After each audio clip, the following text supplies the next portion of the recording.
त्यावेळेला बऱ्याच लोकांचा गोंधळ होतो की कसं लिहायचं.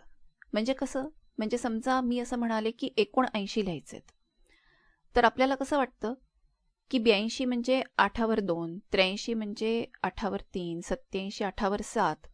म्हणजे जेव्हाही 80 असा शब्द येतोय त्यावेळेला आपण 8 पासून सुरुवात करतो. त्यामुळे 79 म्हटलं की 8 पासून सुरुवात करून 8वर 9 लिहावेत असं बऱ्याच लोकांना वाटतं. पण हे चुकीचं आहे. कारण 8वर 9 हे 89 होतात. 79 कसे होतात? 7वर 9 हे 79 होतात. पण मला 80 असा शब्द आला की 8नी सुरू करावंसं वाटतं आणि म्हणून माझा गोंधळ होतो. हा गोंधळ टाळण्यासाठी काय करायचंय की आपल्याला 79 म्हणजे काय ते समजून घ्यायला पाहिजे. तर 79 हा शब्द आहे 1 उणा 80. उणा म्हणजे काय? उणा म्हणजे वजा.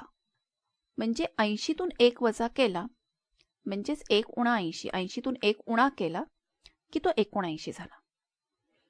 हे जर आपण लक्षात घेतलं तर आपल्याला कळेल की 80 असा शब्द आलाय तरी सुद्धा आपण 7वर 9 का लिहितोय.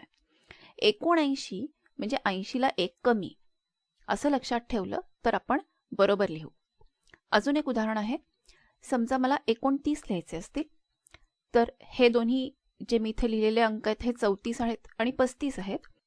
पण 29 मात्र लिहिताना मी 3 पासून सुरुवात करणार नाही, तर मी 2वर 9 असेल 29 लिहिणार आहेत. कारण मी काय विचार करणार, 29 म्हणजे 1 उणा 30, 30ला 1 कमी, 30ला 1 कमी म्हणजे 29, 50ला 1 कमी म्हणजे 49, 90ला 1 कमी म्हणजे 89, 1 उणा 30, 1 उणा 90, 1 उणा 70 असा जर मी विचार केला तर माझा हा गोंधळ होणार नाही.